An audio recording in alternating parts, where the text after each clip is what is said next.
ആത്മബന്ധുക്കൾക്ക് വിനീതമായ നമസ്കാരം. എപ്രകാരമാണ് നാം കർമ്മം ചെയ്യേണ്ടത് എന്ന് നമ്മെ ഓർമ്മിപ്പിക്കുകയാണ്. എങ്ങനെ കർമ്മം ചെയ്താൽ നമുക്ക് ബന്ധനം കൂടാതെ ഇവിടം വിമുക്തിയെ പ്രാപിക്കാം എന്നുകൂടി നാം ഗ്രഹിക്കണം. സർവകർമാണ്യപി സദാ കുർവാണോ മദ്വ്യപാശ്രിയാം മത്പ്രസാദവാപ്നോതി ശാശ്വതം പദമവ്യയം. ഇതിൻ്റെ വിവർത്തനം ഒന്ന് കേൾക്കാം. സർവകർമ്മങ്ങളെ നിത്യം ചെയ്തുകൊണ്ടെന്നിലാശ്രിതൻ പ്രാപിക്കുന്നൻ പ്രസാദത്താൽ നിത്യമവ്യയമാം പദം. ഇത് നമുക്ക് വിവർത്തനം കൂടാതെ തന്നെ, അതായത് വിവരണം കൂടാതെ തന്നെ മനസ്സിലാക്കാവുന്നതാണ്. സർവകർമ്മങ്ങളെ, നാം ചെയ്യുന്ന എല്ലാ കർമ്മങ്ങളും എന്നും ഭഗവാനിൽ സമർപ്പിച്ചുകൊണ്ട്, ഭഗവാനെ തന്നെ ആശ്രയിച്ചും കൊണ്ട്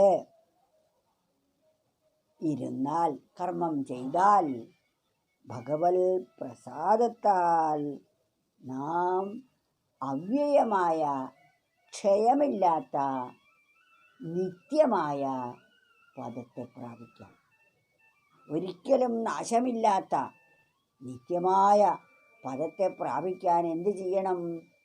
നാം ചെയ്യുന്ന ഓരോ കർമ്മവും ഭഗവാന് സമർപ്പിച്ചുകൊണ്ട്. എങ്ങനെയാണ് ഭഗവാന് സമർപ്പിക്കുക?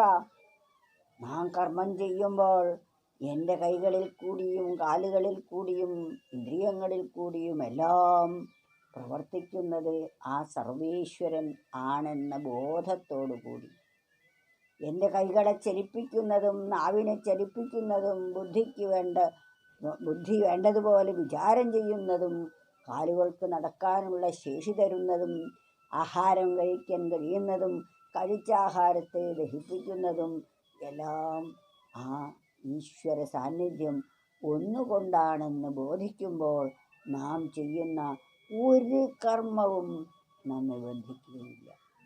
മാത്രമല്ല, ഞാനെന്ന തോന്നൽ ഇല്ലാതെയാകുമ്പോൾ നമ്മുടെ മനസ്സിൽ രാഗദ്വേഷാദി മതമത്സര്യാദികൾ ഒന്നും തന്നെ ഉത്ഭവിക്കുകയില്ല.